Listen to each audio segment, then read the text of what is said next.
pourquoi faire, avec également l'idée que c'est une démarche qui doit permettre de formaliser et de mettre au clair des valeurs communes. Donc il faut se mettre en accord avec ses propres valeurs, avec des éléments qui pondèrent, en se disant oui on y va, mais en se disant est-ce qu'on y va de manière proactive, on prend les devants et on intègre une démarche de ce type-là, quel que soit le nom qu'on lui donne, ou est-ce qu'on a une démarche réactive et qu'on se dit ce sera de toute façon, c'est déjà une demande des donneurs d'ordre, des entreprises, et donc du coup on va peut-être attendre une impulsion externe qui permettra de mettre les choses en mouvement. Autre interrogation également, c'est de se dire est-ce qu'on se donne vraiment comme finalité de changer le monde, ou est-ce qu'on se dit plus modestement que cette démarche-là aura au moins la possibilité, nous donnera la possibilité d'agir sur notre monde autour, de manière plus restreinte, peut-être moins ambitieuse.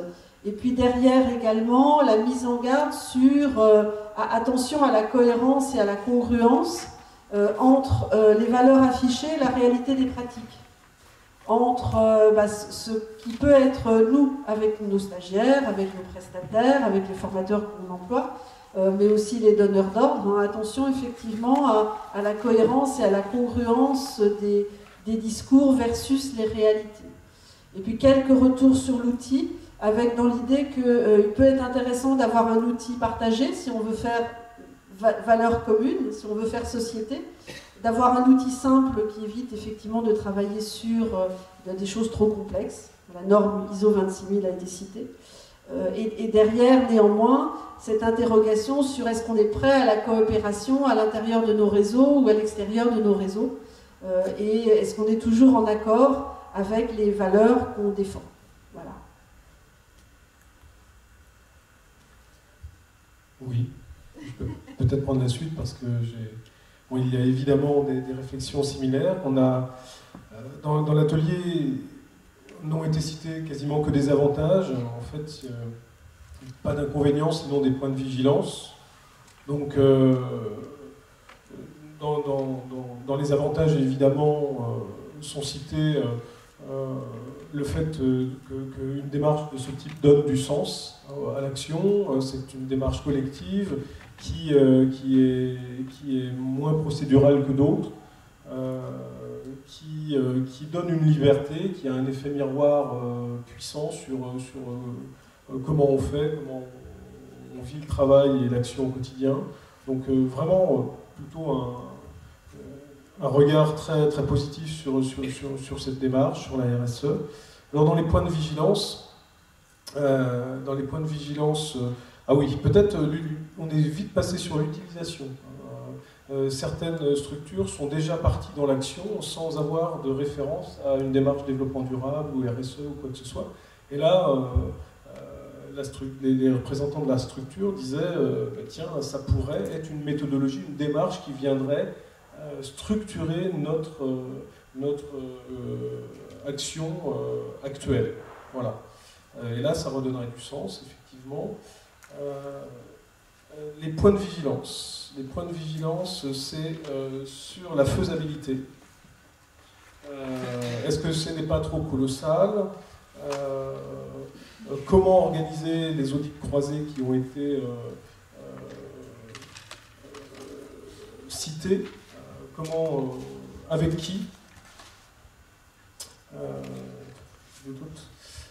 Les audits croisés se passeraient au niveau de quel type de structure? À l'intérieur des organismes, dans des groupements, dans des réseaux? Voilà. Ces questions-là ont été... ce qu'il y a d'important, c'est de valoriser les forces de chacun. Je pense avoir fait le tour. On est revenu souvent sur les principes d'Hélène Comte de ce matin, les trois principes qui ont, voilà, notamment, ça faisait écho avec un besoin de bienveillance, l'estime de soi, le respect de l'autre, et puis, pardon, et l'intelligence collective. Voilà, donc j'espère avoir été assez fidèle aux membres de l'atelier. Oui, l'exercice est toujours délicat de faire une restitution à chaud. Dans l'atelier que j'ai mené, mais Hélène pourra compléter puisqu'elle a participé participé longuement à notre atelier. En fait, la première réaction, ça a été de dire a-t-on le choix de ne pas y aller si nos commanditaires demain nous imposent par des appels d'offres des critères qui sont liés à des démarches RSE au sens large du terme. C'était la première réaction corroborée par plusieurs participants. Sorti de cet aspect-là, je crois que la question centrale qui a traversé l'atelier, c'est de dire quel lien entre RSE et notre mission de former des personnes, et en particulier de former des citoyens. Donc, quelque part, c'est comment est-ce qu'on peut interroger le lien entre la finalité des organismes de formation qui sont de former des personnes et des individus professionnellement, mais aussi en termes de développement personnel, culturel et citoyen. Donc, il y avait une interrogation autour de cette question-là. Et puis, des interrogations, je dirais, un peu plus larges, c'est quand on parle de démarche RSE, on parle d'engagement de la structure, mais qui s'engage? C'est une question.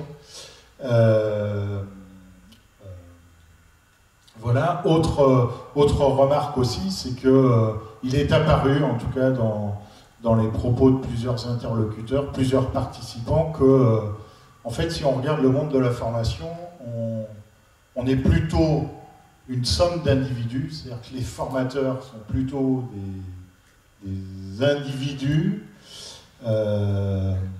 qui, alors je vais faire un peu caricatural, mais qui échangent peu entre eux. Donc comment est-ce que, dans ce monde caractérisé par une somme d'individus, on peut aller vers une démarche qui est un peu plus solidaire et un peu plus d'échange collectif? Il me semble qu'il y avait quelque chose autour de ça qui était posé en termes de RSE. Alors je ne fais pas la synthèse de tout ce qui a été dit, mais je fais le 4 points qui me paraissent, moi, être un peu représentatifs des échanges qu'on a eus dans l'atelier. Voilà. J'espère que je ne travaille pas trop, que je n'ai pas trop mis de mon interprétation dans les choses. Merci. Alors, juste quelques éléments qui m'ont interrogé, ou quelques éléments sur lesquels il paraît important de revenir. Bon, d'abord, je voulais juste lever une ambiguïté. Je pense que parmi les changements de regard qu'il faut qu'on porte, il faut qu'on arrête de dire qu'il y a les entreprises d'un côté et les organismes de formation de l'autre. Les organismes de formation sont des entreprises, alors à but lucratif ou à but lucratif modéré ou d'autres, non, à but lucratif carrément.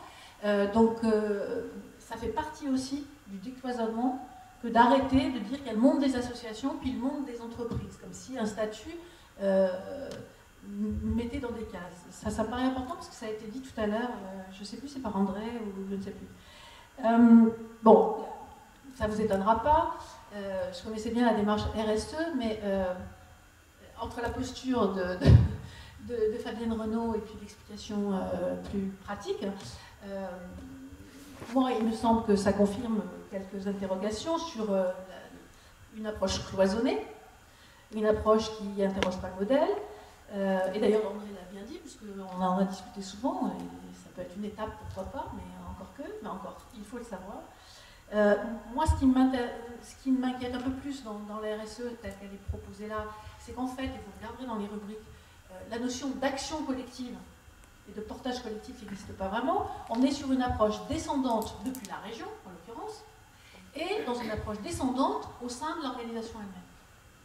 Alors, j'ai dit 2-3 choses tout à l'heure par rapport à ça, sur lesquelles je vais revenir.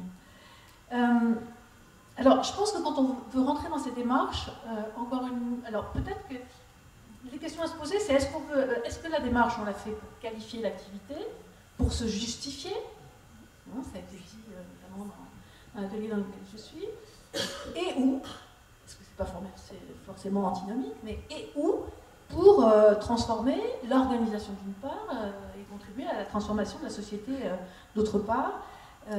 Il me semble que c'est intéressant de se poser la question. Est-ce qu'on veut, au bout du compte, avoir ajusté notre façon de travailler, ou est-ce qu'effectivement, en plus dans un monde, alors ça c'est les formateurs, mais les enseignants, dans toutes les organisations où il y a des formateurs, des enseignants, etc., c'est là que c'est le plus difficile d'avoir, c'est une des catégories qui est la plus difficile à mobiliser. C'est quand même assez étrange, mais sur la transformation, tous les lycées professionnels, par exemple, qui se sont déjà lancés dans cette démarche, vous me diront, dans la communauté des acteurs dans les lycées professionnels, ceux qui sont plus durs à faire bouger, c'est les enseignants. Donc, est-ce qu'on veut transformer l'organisation interne ou simplement l'ajuster et effectivement, est-ce qu'on veut contribuer au changement de la société? Dès lors, c'est se dire, est-ce qu'on est dans une démarche thématique? Et là, en l'occurrence, effectivement, c'est exactement la même démarche que les agendas 21 classiques. Et là, je ne suis pas d'accord avec André quand il dit les agendas 21, c'est plutôt les collectivités, c'est plutôt le public, et puis la RSE, c'est plutôt les entreprises. Non, les premiers qui ont fait les agendas 21 après la charte d'Alborg, c'est les entreprises. Les collectivités sont venues très tard. Les collectivités se sont engagées en Europe dans les années 90 et en France fin des années 90, début 2000. Donc, est-ce qu'on est dans une approche thématique, sans interpellation en l'occurrence, peut-être que c'est là du rapport à l'économie, ou est-ce qu'on est dans une approche systémique? Parce que du coup, c'est pas du tout la même façon de penser les choses, de travailler. Et les impacts ne vont pas du tout être les mêmes. Sur la question du portage, effectivement, il a été dit l'importance du portage politique des décideurs. S'il n'y a pas de portage des décideurs, ça ne peut pas fonctionner. Par contre, moi je continue à dire qu'il n'y a pas de réalité de conduite du changement s'il n'y a pas l'engagement de chacune des parties prenantes et de chacune des composantes. C'est pour ça que tout à l'heure, je vous ai proposé le fait que chaque composante prenne des engagements sur responsabilité, sur solidarité, sur ancrage territorial. Parce que c'est là, effectivement, quand on va... Tout à l'heure, on a évoqué, une personne de la salle a évoqué les formateurs intermittents qui ne veulent surtout pas être salariés de façon plus pérenne. Posons-leur la question de la responsabilité qu'ils portent quand ça met en danger potentiellement l'organisme de formation. Bon, après, moi je connais beaucoup de situations aussi, c'est l'organisme de formation qui fait du CDD, parce que comme ça, ils ne prennent pas de risque sur le long terme, et là on peut se dire que les groupements d'employeurs peuvent être très intéressants pour que les gens aient des emplois pérennes, pas durables, ambiguïté de l'emploi durable, rien dire, l'emploi durable,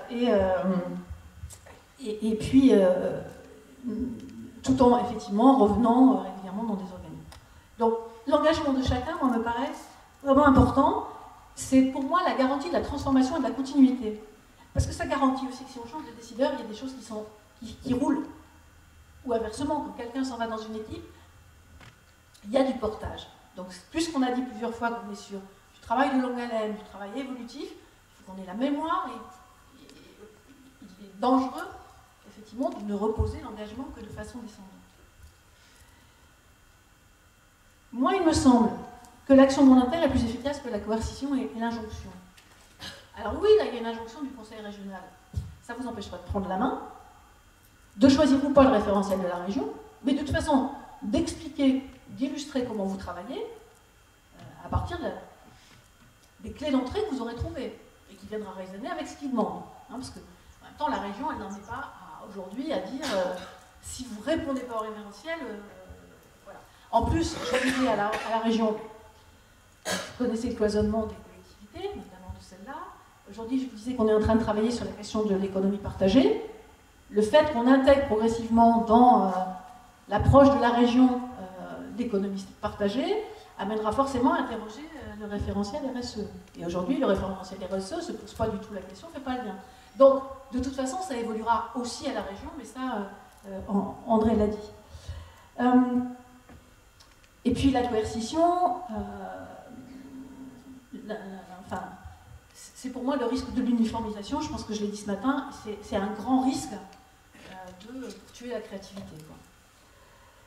Quand on va sur ces démarches-là, je pense que, je ne sais pas si ça a été suffisamment dit, il est important d'accepter de débattre des contradictions.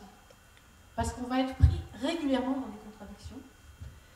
Et la nécessité d'arriver à créer des consensus dans le sens canadien du terme. C'est-à-dire, on n'a pas besoin de se... Ici, en France, on a la culture du consensus mou, quoi. C'est le dénominateur minime commun, quoi. Alors que le vrai consensus, c'est on analyse ce sur quoi on est d'accord et on analyse ce sur quoi on est en désaccord. Et on peut commencer à travailler sur les lieux d'accord, tout en continuant à travailler sur la construction des désaccords, et voir comment on les fait évaluer, ou voir comment on trouve des solutions malgré des désaccords importants. On l'a dit, les mots ont parfois été dits, mais pas tous. Moi, il me semble qu'il y a trois éléments qui sont importants pour aller dans ces démarches-là. C'est l'audace, c'est-à-dire se dire qu'on décale le regard. On a osé décaler le regard. C'est savoir qu'on va provoquer des révolutions de culture. Tout à l'heure, en aparté, je discutais, je disais, regardez comment on a fait une révolution de culture pour les jardiniers.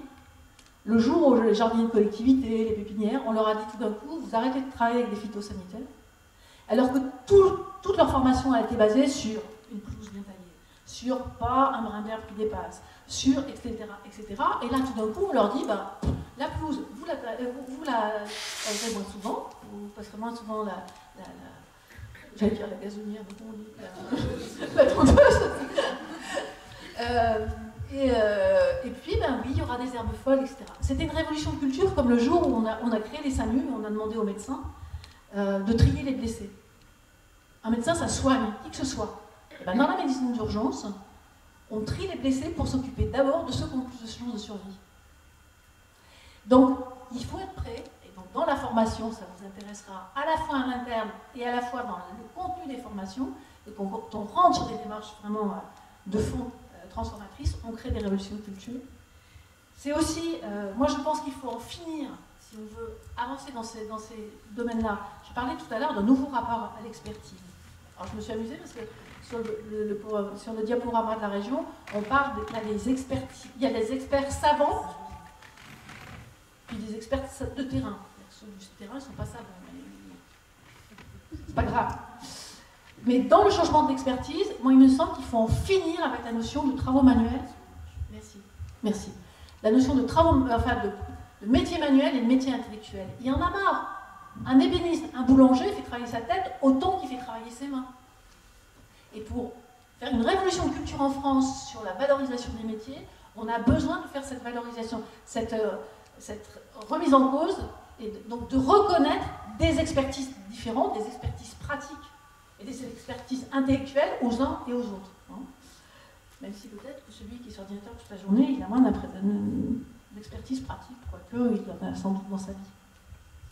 C'est d'intégrer la notion d'intelligence collective dans l'évaluation, à la fois des compétences qui sont acquises par ceux qui viennent dans la formation, mais aussi dans l'évaluation des plus-values de vos formations. Et pas seulement rester sur l'individu, parce qu'aujourd'hui on est sur des systèmes d'évaluation, sur les compétences acquises, etc., qui sont sur des compétences, sauf si vous me dites le contraire, sur des compétences très individuelles. Moi, qu'est-ce que je sais faire en plus, mais pas qu'est-ce que je sais faire en plus avec les autres. Donc ça me paraît important. Et puis on sait que ça va être une révolution de culture dans le monde de la formation comme dans d'autres mondes. C'est effectivement la question de la collaboration qu'il faut ouvrir, etc. Alors, la question qu'on peut se poser, c'est est-ce que la RSE peut être un pas vers la transformation? Ça peut être un pas si on intègre la question de la vision. On peut se dire, on en est là pour l'instant. On en est là. Et puis, ah oui, excusez-moi, parce que du coup, je n'ai pas fini mon propos. Tout à l'heure, j'ai parlé de l'audace, mais du coup, je continue. Le deuxième niveau, c'était le pragmatisme et la modestie. Hein, on essaye, on choisit.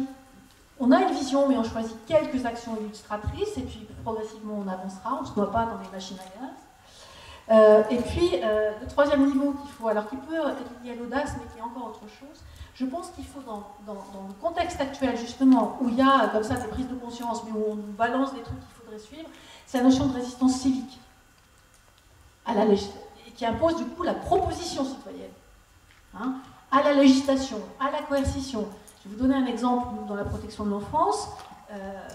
La loi fait qu'on n'a plus le droit, dans les maisons à caractère social pour enfants, la loi nous dit qu'on n'a plus le droit de cuisiner avec les enfants. Parce qu'on est considéré comme restauration collective. Sauf comment vous allez faire avec des gamins qui sont dans des maisons de ce type, de l'âge de 6 ans à l'âge de 18, comment vous allez faire pour qu'après il soit en autonomie si jamais il a pu aller faire les courses avec vous et si jamais il a pu cuisiner? Et puis comment vous faites cohésion dans cette maison si jamais il y a tant de collectifs autour de la cuisine? Donc on marche sur la tête. Donc nous on est dans l'illégalité, c'est-à-dire que si au moment où nos maîtresses de maison font de la cuisine avec les enfants et les ados, eh bien les services déboulent, on sera en non-conformité avec la loi. Mais on l'assume et on fait des propositions d'évolution de loi. Je pense que là aussi, c'est une posture que nous devons tous avoir et que les organismes de formation doivent avoir. Donc, effectivement, pourquoi pas le prendre par la RSE? Mais à mon avis, vous avez besoin quand même d'avoir la vision avant pour savoir pourquoi vous l'abordez et comment vous poussez les lignes. Il me semble que, vous l'avez compris, on a un enjeu de transformation sociétale qui est ce que Edgar Morin appelle la métamorphose. On ne sera plus pareil avant qu'après, au sein des organisations et dans la société. Donc on est en capacité de le faire, en pas à pas, ce qui nous permettrait d'être tous, c'est un terme de Norberto Bobbio, italien qui est décédé, mais qui avait écrit dans Le Sage et la politique, il avait écrit « Soyons tous des avant-courriers d'un monde meilleur ». Il me semble qu'on peut chacun d'entre nous l'être un peu. Merci à vous.